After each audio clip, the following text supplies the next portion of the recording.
जवान दादी जी का भूत और पुरानी झोपड़ी भाग एक। सच्ची घटना पर आधारित डरावनी कहानी। नमस्ते दोस्तों, स्वागत है आपका हमारे चैनल हिंदी स्टोरी सीजी पर। आज मैं आपको एक ऐसी डरावनी कहानी सुनाने जा रहा हूं जो हिमालय की तलहटी में बसी एक पुरानी झोपड़ी की है। यह कहानी अर्जुन नाम के एक युवक की है जो शहर की भागदौड़ से दूर प्रकृति के बीच शांति की तलाश में गया था। लेकिन वहां उसे कुछ ऐसा सामना करना पड़ा जो उसकी जिंदगी बदल कर रख देगा। ये कहानी इतनी भयानक है कि रात में अकेले सुनने की हिम्मत मत कीजिएगा। चलिए शुरू करते हैं। वह रात बेहद अंधेरी और तूफानी थी। आकाश में घने काले बादल छाए हुए थे। बिजली की चमक बार बार आसमान को चीर रही थी और मूसलाधार बारिश हो रही थी, जैसे कोई प्राचीन अभिशाप जंगल पर टूट पड़ा हो। अर्जुन ने फैसला किया था कि वह सप्ताहांत अपने दादा दादी की पुरानी झोपड़ी में बिताएगा, जो हिमालय की तलहटी में घने देवदार के जंगल के बीच बसी थी। शहर की तनावपूर्ण जिंदगी से दूर होकर प्रकृति से जुड़ने की उम्मीद में वह वहां गया था। बचपन में वह झोपड़ी उसे बहुत पसंद थी। उसकी मोटी लकड़ी की दीवारें, पुराने लैंप की मध्यम रोशनी और बाहर फैला अंतहीन जंगल। लेकिन कई सालों से वह वहां नहीं गया था। उसके दादा रामेश्वर और दादी सरला बहुत पहले गुजर चुके थे और झोपड़ी उपेक्षित होकर सुनसान पड़ी थी। जंगल ने उसे धीरे धीरे अपने आगोश में ले लिया था। लताएं दीवारों पर चढ़ी हुई थीं, छत पर मोटी काई जम गई थी और खिड़कियां हवा में चीखती सी लगती थीं। दोपहर में लंबी ड्राइव और एक छोटी लेकिन कीचड़ भरी पैदल यात्रा के बाद अर्जुन झोपड़ी पर पहुंचा। झोपड़ी पुरानी और जीर्ण शीर्ण दिख रही थी। लकड़ी जगह जगह सड़ रही थी। दरवाजे पर जंग लग चुका था और चारों तरफ घना कोहरा छाया हुआ था, जो जंगल को और रहस्यमयी बना रहा था। फिर भी अंदर से वह अभी भी आरामदायक लग रही थी, जैसे कोई पुरानी आत्मा उसे बुला रही हो। अर्जुन ने चाबी से ताला खोला। ताला खुलते समय एक लंबी चीख जैसी आवाज आई और अंदर कदम रखा।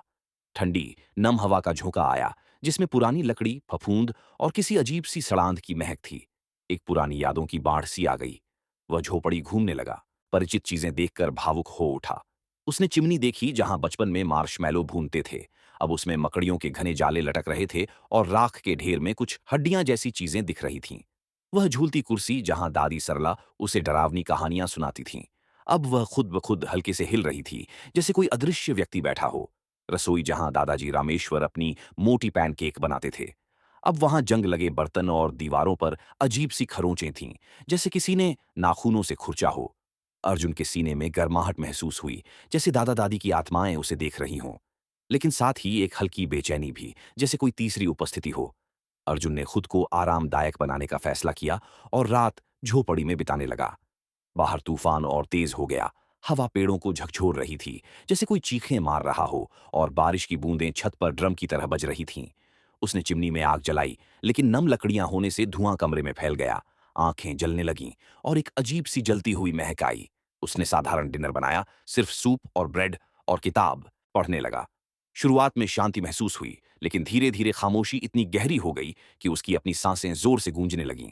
तभी उसे बाहर से कुछ आवाजें सुनाई दीं, जैसे कोई पैरों की आहट हो या फुसफुसाहट। उसने सोचा जंगल के जानवर होंगे, लेकिन जब वह खिड़की से झांका तो कोहरे में कुछ साए हिलते दिखे। उसने किताब बंद की और जल्दी सोने का फैसला किया। वह दादा दादी का पुराना बेडरूम चुनना चाहता था, थोड़ा अपराध बोध के साथ, लेकिन जिज्ञासा ज्यादा थी। दरवाजा खोलते समय कब्जे चीखे। कमरा सादा लेकिन आरामदायक था। बड़ा बिस्तर, ड्रेसर, अलमारी और खिड़की। नाइट स्टैंड पर फोटो थी जिसमें दादाजी रामेश्वर और दादी सरला हाथ पकड़े मुस्कुरा रहे थे। वे इतने खुश लग रहे थे। अर्जुन को दुख हुआ, लेकिन फोटो में उनकी आंखें उसे घूरती लग रही थीं, जैसे चेतावनी दे रही हों। अचानक उसे याद आया कि उसके एक दोस्त विक्रम ने उसे चेतावनी दी थी। विक्रम स्थानीय था और मनाली के पास रहता था। उसने कहा था, अर्जुन, उस झोपड़ी में मत रुकना, वहां कुछ गलत है। दादाजी की पहली पत्नी कमला की आत्मा भटकती है। उसकी मौत दुर्घटना नहीं थी। कुछ लोग कहते हैं कि रामेश्वर जी ने, लेकिन अर्जुन ने हंसकर टाल दिया था। अब वह सोच रहा था कि काश सुनी होती। अर्जुन ने फोटो वापस रखी और बिस्तर पर लेट गया, लेकिन नींद नहीं आ रही थी। वह बेचैन था, जैसे कोई खतरा मंडरा रहा हो। करवटें बदलता रहा। कमरे में ठंड बढ़ने लगी। तभी उसे अलमारी से खटखट की आवाज आई, जैसे कोई अंदर से दरवाजा पीट रहा हो। उसने इग्नोर किया, लेकिन आवाज तेज हुई। फिर रॉकिंग चेयर खुद हिलने लगी, जोर जोर से। अर्जुन ने आंखें खोली। कुछ नहीं दिखा, लेकिन तभी उसके कान में फुसफुसाहट, अर्जुन, अर्जुन। वह स्तब्ध रह गया। आवाज औरत की थी, गुस्से और नफरत से भरी। तुम कौन हो? उसने कांपती आवाज में पूछा। तुम यहां नहीं हो सकते, आवाज फुंकार उठी। यह मेरी झोपड़ी है, मेरा पति रामेश्वर, मेरी जिंदगी। उस सरला ने सब छीन लिया। तुम उसके वंशज हो, तुम्हें सजा मिलेगी। अर्जुन को एहसास हुआ ये कमला की आत्मा थी, दादाजी की पहली पत्नी, जिसकी कार एक्सीडेंट में मौत हुई थी। लेकिन परिवार में अफवाह थी कि मौत दुर्घटना नहीं थी। कमला जलनखोर थी और सरला से शादी के बाद उसकी आत्मा भटकने लगी। वह जंगल में ही दफन थी, झोपड़ी के पास एक पुराने कब्रिस्तान में। अर्जुन घबराया, उठने की कोशिश की, लेकिन शरीर लकवाग्रस्त हो गया। कमरा बर्फ जैसा ठंडा, सीने पर भारी वजन। सांस रुक गई। ठंडे हड्डीदार हाथ गर्दन पर लिपटे। लाल चमकती आंखें उसे घूर रही थीं। चेहरा विकृत, बाल बिखरे, मुंह से काला धुआं निकल रहा। बदबू सड़ते मांस की। अर्जुन की जान निकल रही थी। तभी एक और आवाज, भागो अर्जुन, जल्दी। दादाजी रामेश्वर की मजबूत आवाज। उपस्थिति गायब। अर्जुन हाँफते हुए उठा और भागा। लेकिन भागते समय उसे हॉल में एक और चीज दिखी। दीवार पर खून से लिखा, मेरा बदला पूरा होगा। बाहर भागा तो कार के पास एक स्थानीय बुजुर्ग महिला, गंगा चाची, खड़ी थीं। वे पास के गांव की थीं और कभी दादाजी की मदद करती थीं। बेटा, मैं चेतावनी देने आई थी। कमला की आत्मा आज पूर्णिमा पर सबसे मजबूत होती है। पहले भी कई लोग, लेकिन अर्जुन रुका नहीं। कार स्टार्ट की और मनाली भागा। रास्ते में कार के शीशे पर हाथ के निशान बनते दिखे, जैसे कोई पीछे बैठा हो। वह चीखता रहा। मोटेल पहुंचकर माता पिता को फोन किया। उन्होंने विश्वास किया क्योंकि उन्हें भी पुरानी बातें पता थीं। अगले दिन वे आए और अर्जुन घर लौटा।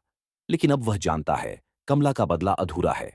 उसने विक्रम और गंगा चाची से बात की और सच पता चला कि कमला की मौत में दादाजी का हाथ था। जलन में धक्का दिया था। अर्जुन कभी उस झोपड़ी नहीं गया, लेकिन अब जाना चाहता है, सच का पता लगाने। क्या वह वापस जाएगा? अगले भाग में पता चलेगा।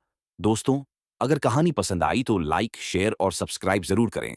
कमेंट में बताएं सबसे डरावना हिस्सा कौन सा लगा। बेल आइकन दबाएं। मिलते हैं कहानी के अगले भाग के लिए। क्या होगा अर्जुन के साथ? मिलते हैं अगली कहानी में। Good night. और दरवाजा बंद करके सोना।